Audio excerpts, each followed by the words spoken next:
Sharma, doctor Himanta Biswa Sarma, Sunil বসুমতারি, Sunil বসুমতারি,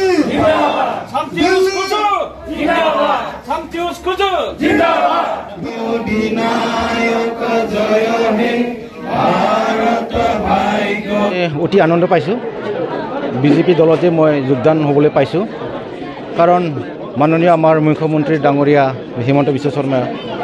আৰু সন্মানীয় দিলীপ শইকীয়া ডাঙৰীয়া আৰু আমাৰ নৰেন্দ্ৰ মোদী ডাঙৰীয়াৰ যি তেওঁলোকৰ কাম কাজ নীতি আদৰ্শ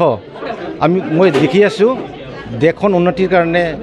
পঞ্চায়ত এৰিয়া বা সকলো জাতি জনগোষ্ঠীৰ উন্নতিৰ কাৰণে চিন্তা চৰ্চা কৰি কাম কাজ কৰিছে সেইকাৰণে মই আজি বিজেপিলৈ যোগদান কৰিছোঁ মই সেইটো নকওঁ কাৰণ আজি মই নতুনকৈ জইন হৈছোঁ কাৰণ বেলেগ পাৰ্টিৰ বিপৰীত ক'লে এইটো ৰাইজ সৰ্বসাধাৰণে মোক বেয়া পাব সেইটো কাৰণে মই আজি সেইটো কমেণ্ট নিদিওঁ মই জইনিং হৈ বহুত আনন্দ পাইছোঁ মোৰ আজি প্ৰথম বিজেপিত জইন কৰা হৈছে সমষ্টি আমাৰ হৰিচিঙা পৰে মই ইউ পি পি দলৰ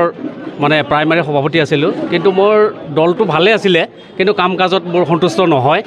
গতিকে আৰু আমাৰ বিজেপি চৰকাৰখনে যিটো নীতি আদৰ্শ দেখুৱাইছে তেওঁলোকৰ যিবিলাক মানে চিন্তাধাৰা খুব ভাল পাইছোঁ মই গতিকে সেইকাৰণে মই এই বিজেপি হেৰিত যোগদান কৰিছোঁ আৰু মই বিজেপিৰ হৈ কাম কৰি যাম বুলি আজি যুক্ত কৰিছোঁ কি মানে জইন কৰিছোঁ মই গতিকে আপোনালোকক পাই সুখী হৈছোঁ আজি আমাৰ যিটো জইনিং কাৰ্যসূচী বৰ সুন্দৰ হোৱা বুলি মই আপোনালোকৰ ওচৰত দাবী কৰিছোঁ ধন্যবাদ